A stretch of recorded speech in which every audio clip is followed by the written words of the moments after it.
My name is Carly Alexander. I am a wife to Austin, and I am mother to four precious babies. Addison is 8, and Dossett is 6, Anna Massey is 3, and Asher is 17 months.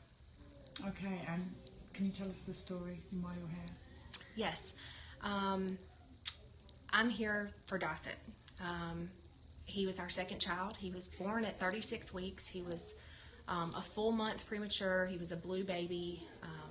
There were some complications, and he had severe bruising, which led to some major jaundice.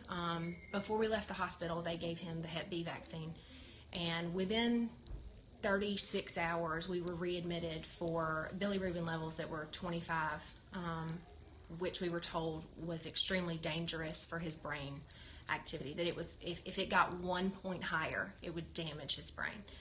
We weren't told why, and at the time I didn't know to question it. The link was never there for me at that point. But we knew that from that point on, he was a sick baby. He was just a sick baby. After we left the hospital, he was readmitted to the hospital multiple times, and for no real reason. He had a seizure when he was 4 months old, and so began my quest for what is causing my second child to be so much sicker than my first child was, when there were really no other differences. Is your first child a girl? She's a girl. She is a girl. All her vaccines? She had vaccines, and doesn't have any of the injuries that Dossett has. When I started realizing that the Hep B shot and then his vaccines at 2 months, 6 months, could be linked to his asthma and his intense stomach problems, and just his not following the same pattern of development that he should be following, we stopped vaccinating. And after 6 months, at 6 months is when I really kind of put the link that his reaction to the Hep B was in fact a reaction to the Hep B. The bilirubin level causing him to have to be readmitted to the hospital was the Hep B. At 2 months, he suffered, after the rotavirus vaccine, he suffered major stomach problems. At 4 months, he had problems. At 6 months, he had problems. And so, based on what I was seeing in his medical file, everything could be linked back to around the time he was having those vaccines. So we just stopped, and he developed. He developed fine. He was a preemie when he was born, so we expected there to be some delays. He was slightly delayed in speech, but every doctor's visit that we had, they told us that he was fine. Developmentally, he was fine. He was meeting his milestones. And so in 2012, he was 2. He had not had any vaccines.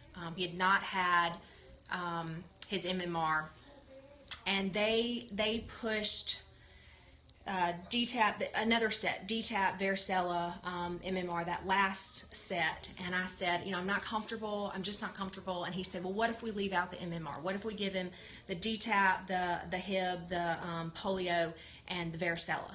And I had a newborn baby. She was 6 weeks old. She's my third child, and I said, okay, fine. If you'll leave out the MMR, we'll do it. That was November of 2012, and he regressed. I mean, he regressed drastically. He went to where he had words that he was using, and even though he was delayed in his speech for that age, he stopped talking. He started using babble.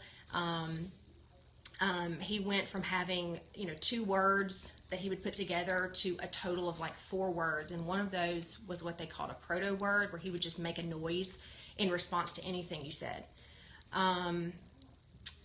That was November of 2012. In January of 2013, we saw the pediatrician after a string of just illnesses over the winter time, and he noted that there were some severe delays in his motor skills and in his speech. And by February, we had an autism diagnosis. What does that mean for your son? How old is your son today? He is in kindergarten, and he just turned 6 last week. And he is in, he has a teacher that's with him. It's an IEP. He has a special education teacher that goes with him to his regular classroom.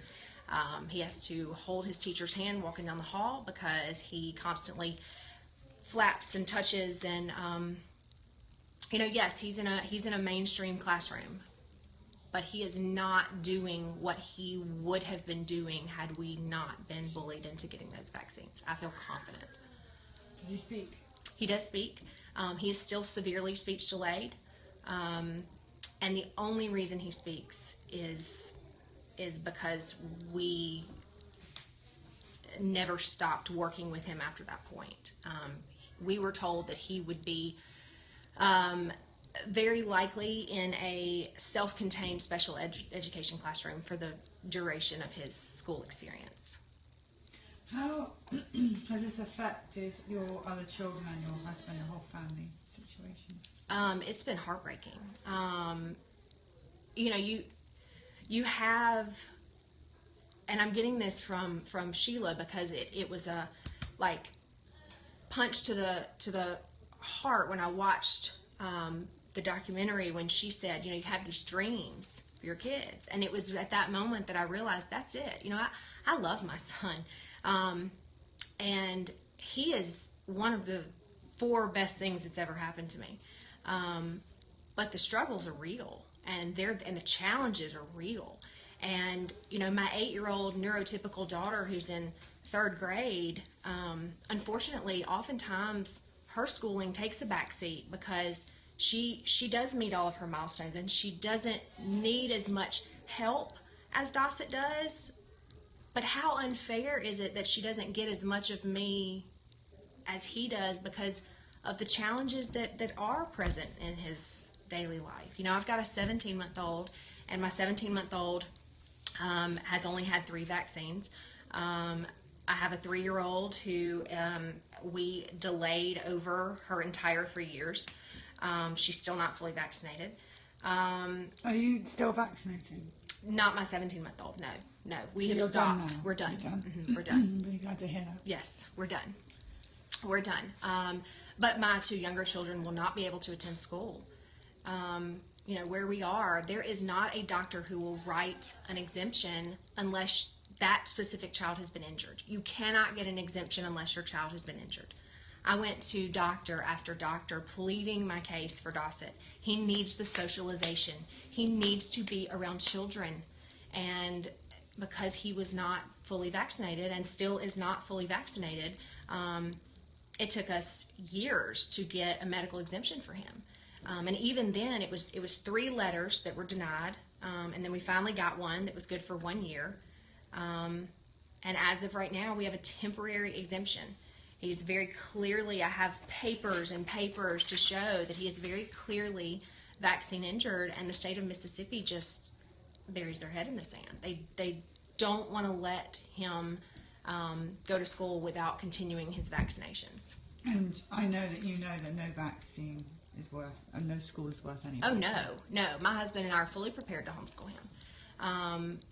But I think it's grossly unfair.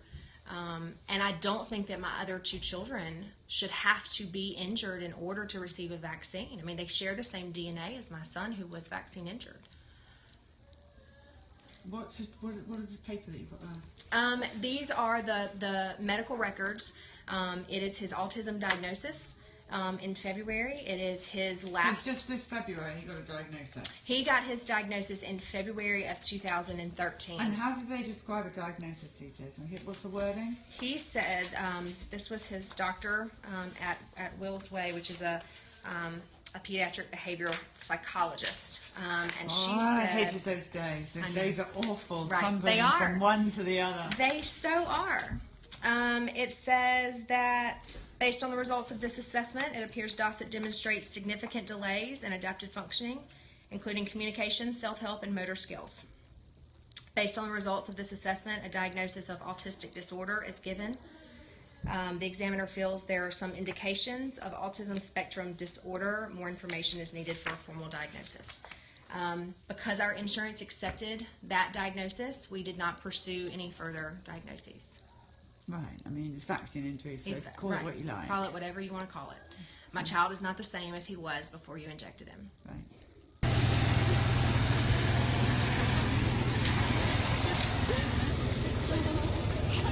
That's brother's name. Yeah, that's brother's name. That's Dawson's name. It's emotional, isn't it? It is. Yeah, look, see, there's Dawson's 791.